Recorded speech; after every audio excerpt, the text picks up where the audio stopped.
जय स्वामीनारायण विद्यार्थी मित्रों, આજના C++ના લેક્ચરમાં આપ સૌનું હાર્દિક સ્વાગત છે। આજનો આપણો ટોપિક છે ડિફોલ્ટ આર્ગ્યુમેન્ટ્સ।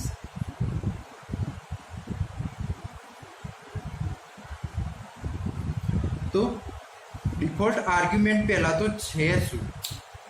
તો ડિફોલ્ટ આર્ગ્યુમેન્ટ એટલે કે ડિફોલ્ટ આર્ગ્યુમેન્ટની અંદર શું થશે કે આર્ગ્યુમેન્ટને જે વેલ્યુ અસાઇન કરવામાં આવશે એ ડિક્લેરેશન વખતે જ વેલ્યુ અસાઇન કરી દેવામાં આવશે। એટલે આ વસ્તુ ખાસ ધ્યાન રાખવાની છે કે ભાઈ ડિફોલ્ટ આર્ગ્યુમેન્ટ એટલે શું? ડિફોલ્ટ આર્ગ્યુમેન્ટ જે છે એ આપણે જ્યારે ફંક્શન ડિક્લેર કરીએ એ વખતે જ ડિક્લેર કરવાની હોય છે, પણ એ વસ્તુ કમ્પલસરી નથી કે આપણે વેલ્યુ જે છે એ ડિફોલ્ટ આર્ગ્યુમેન્ટમાં જ પાસ કરવી, એવું કમ્પલસરી નથી, પણ હા આપણે જો કરવું હોય તેવું કરી શકીએ છીએ।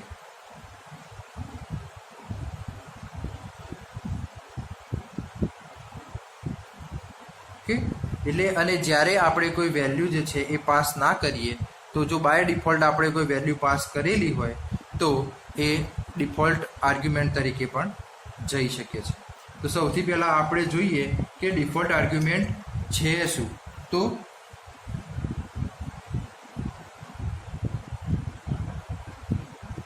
Default argument is the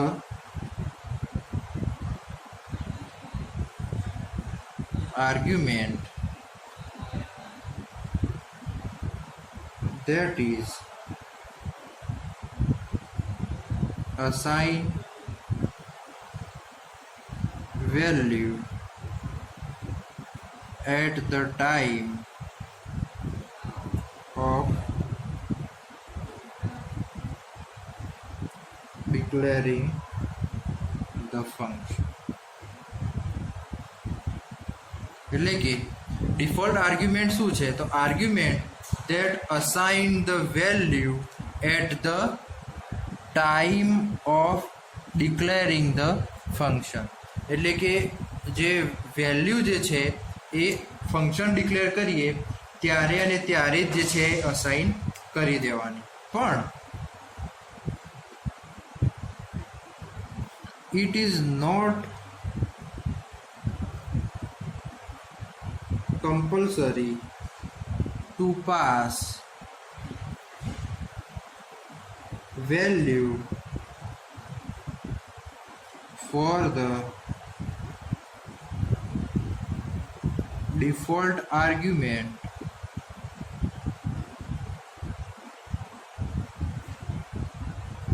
at the time of calling function। એટલે કે જ્યારે ફંક્શન કોલ થાય ત્યારે જ વેલ્યુ પાસ થાય એવું કમ્પલસરી નથી। એટલે કે it is not compulsory to pass the value for the default argument at the time of calling function. એટલે કે એ કમ્પલસરી નથી કે જ્યારે આપણે ડિફોલ્ટ આર્ગ્યુમેન્ટને કોલ કરવામાં આવે ત્યારે જ વેલ્યુ પાસ થાય। Okay, it will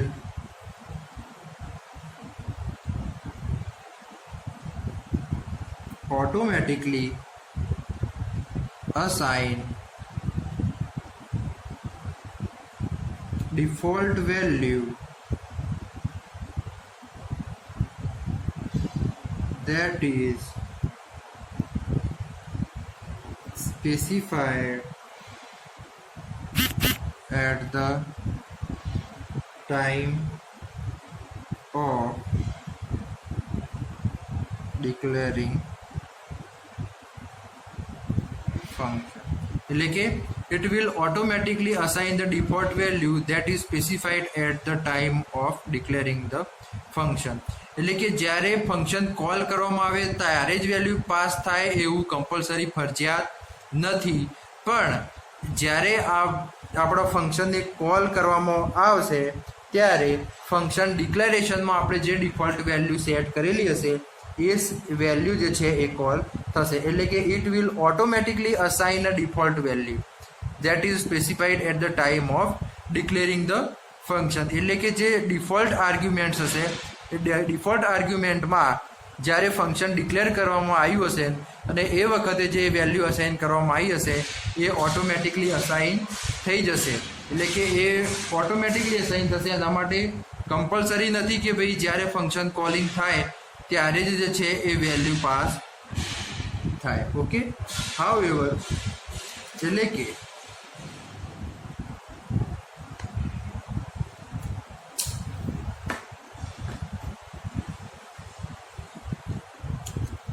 if you specify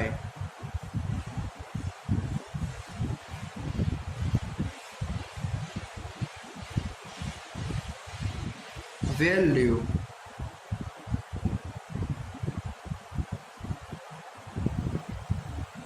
for the default argument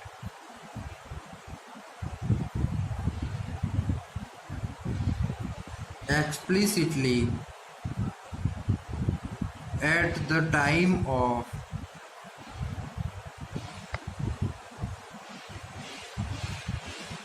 calling function, it will override the default value. એટલે કે જ્યારે આપણે ડિફોલ્ટ વેલ્યુની ડિફોલ્ટ આર્ગ્યુમેન્ટની વેલ્યુ સ્પેસિફાય કર્યા પછી જો આપણે આર્ગ્યુમેન્ટને વેલ્યુ જે છે એ એક્સપ્લિસિટલી ચેન્જ કરવા માંગીએ તો એ શું થઈ જશે? ઓવરરાઇડ થઈ જશે. ઓવરરાઇડ મતલબ શું કે જે વેલ્યુ હશે એની જગ્યાએ વેલ્યુ જે છે રિપ્લેસ થઈ જશે. એટલે કે if you specify the value for the default argument explicitly at the time of calling function, it will override the default value. એટલે કે જો તમે ડિફોલ્ટ આર્ગ્યુમેન્ટની વેલ્યુ જે છે એ કોલિંગ ફંક્શન સમયે ચેન્જ કરી નાખશો તો એ ઓટોમેટિકલી જે છે એ ઓવરરાઇડ થઈ જશે. ઓકે, અને ડિફોલ્ટ આર્ગ્યુમેન્ટ છે એ જનરલી જે છે એ યુઝ થાય છે કઈ જગ્યાએ કે એવી સિચ્યુએશનમાં કે જ્યાં આર્ગ્યુમેન્ટની વેલ્યુ જે છે એ સેમની સેમ રહે છે. એટલે કે આ વસ્તુ ખાસ ધ્યાનમાં લેવાનું છે કે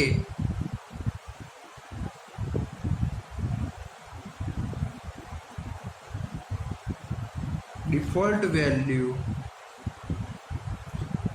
of default argument are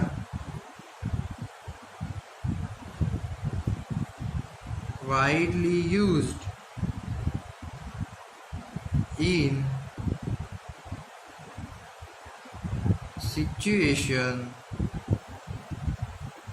where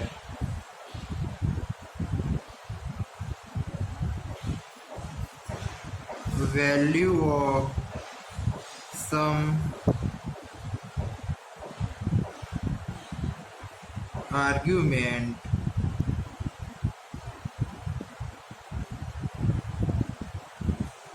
always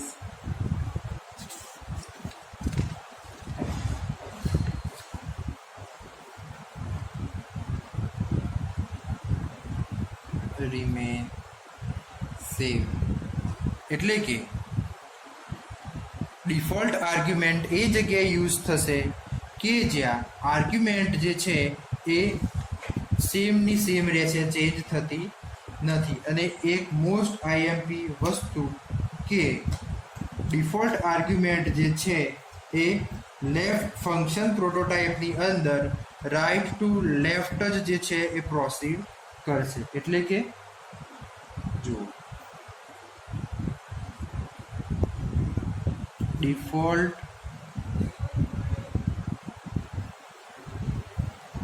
arguments are always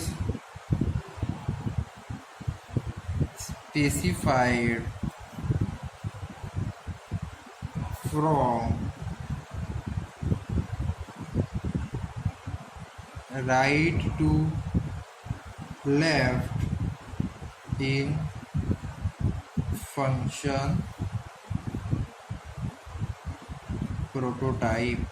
એટલે કે ડિફોલ્ટ આર્ગ્યુમેન્ટ જે છે એ કઈ જગ્યાએ, તો કે લેફ્ટ ટુ રાઈટ જે છે, સોરી રાઈટ ટુ લેફ્ટ જે છે એ ફંક્શન પ્રોટોટાઇપની અંદર પ્રોસીડ કરશે. અથવા તો default argument are always specified from right to left. એટલે કે ડિફોલ્ટ આર્ગ્યુમેન્ટ્સ જે છે એ હંમેશા રાઈટ ટુ લેફ્ટ જ સ્પેસિફાઈ કરવામાં આવશે.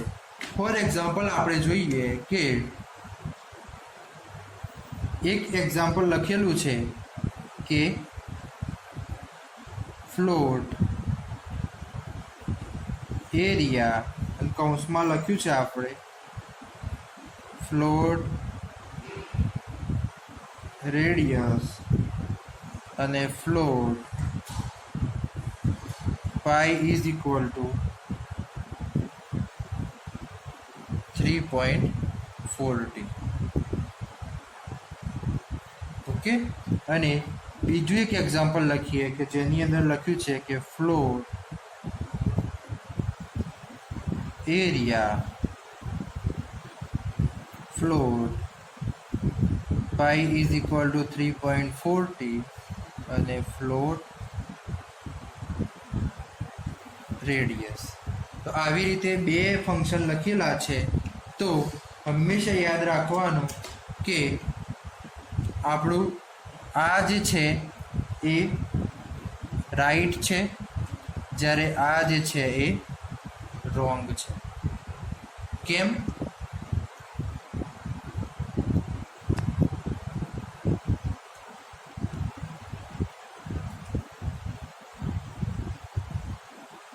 તો અહીંયા તમે જોઈ શકો છો કે આ જે છે આ શું છે,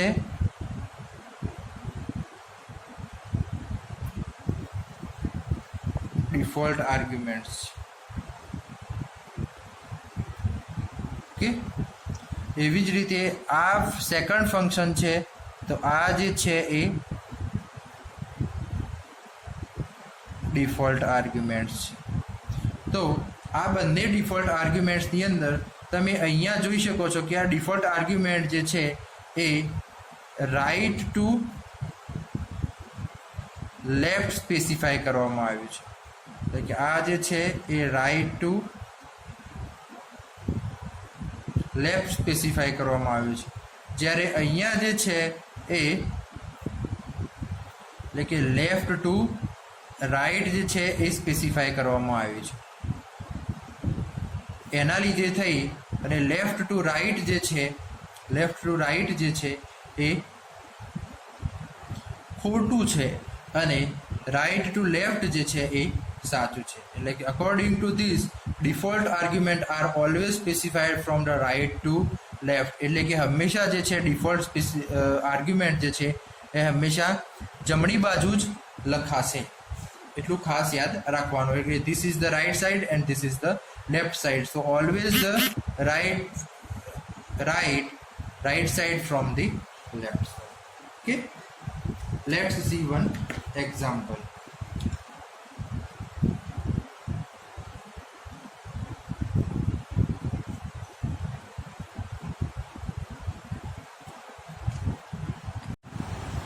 તો એક્ઝામ્પલ ની અંદર આપણે સર્કલનો એરિયા ફાઇન્ડ કરવા માટેનું જે છે એ પ્રોગ્રામ લખવાનો છે. તો સૌથી પહેલાં આપણે લખીશું હેશ ઇન્ક્લુડ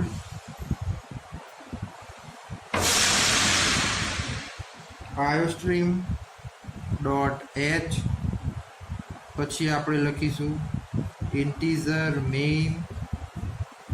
ઓકે, પછી આપણે લખીશું ફ્લોટ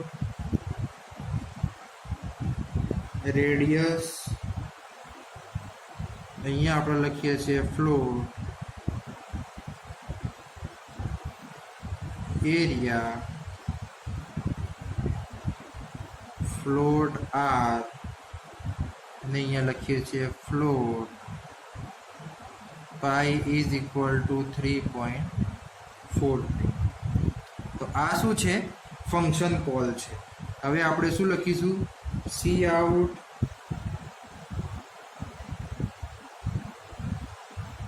enter the radius. હવે સી ઇન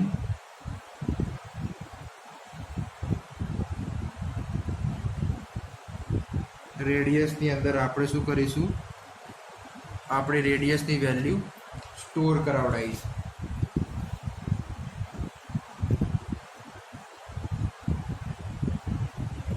ઓકે, પછી આપણે શું કરાવવાનું છે? આઉટપુટ પ્રિન્ટ કરાવવાનું છે. એટલે કે C out area of circle is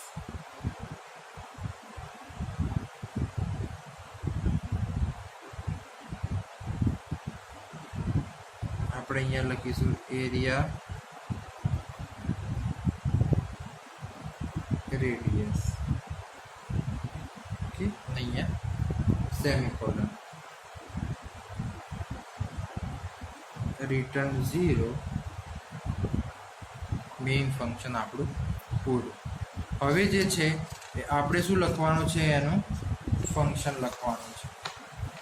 એટલે કે ફ્લોટ એરિયા ફ્લોટ આર અને float pi is equal to 3.40. અહીંયા આપણે લખીશું રિટર્ન પાઈ ઇન્ટુ આર અને આપણું ફંક્શન. તો અહીંયા હવે આપણે પ્રોગ્રામને જે છે એ એકવાર સમજી લઈએ. તો સૌથી પહેલાં જોવાનું છે કે આપણી ડિફોલ્ટ આર્ગ્યુમેન્ટ કઈ છે. તો આ જે છે એને કહેવાય આપણી ડિફોલ્ટ આર્ગ્યુમેન્ટ. અને બીજી વસ્તુ ખાસ યાદ રાખવાનું કે આ જે છે એ રાઈટ ટુ લેફ્ટ ડિક્લેર કરેલી છે. એટલે કે લેફ્ટ સાઈડ આપણો ફ્લોટ આરનો વેરિયેબલ છે, જ્યારે રાઈટ સાઈડ જે છે એ આપણો ડિફોલ્ટ આર્ગ્યુમેન્ટ જે છે એ લખવામાં આવેલી છે. હવે બીજી વસ્તુ આપણે જોઈએ કે અહીંયા તમે જોઈ શકો છો કે સૌથી પહેલાં જે છે એ આ શું લખેલું છે? આ આપણું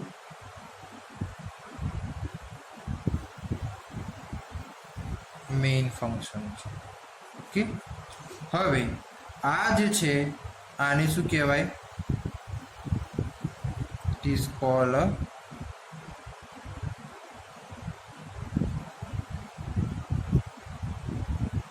ફંક્શન કોલ. Okay,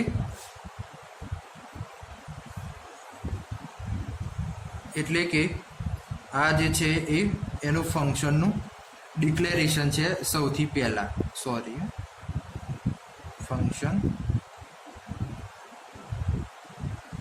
declaration. અને આ જે છે એરિયા ઓફ રેડિયસ, આ શું છે? આ છે ફંક્શન કોલ. ઓકે, આ જે છે ફંક્શન ડિક્લેર કર્યું છે કે જેની અંદર આપણે આ ફ્લોટ પાઈ જે છે એ શું છે? તો કે ડિફોલ્ટ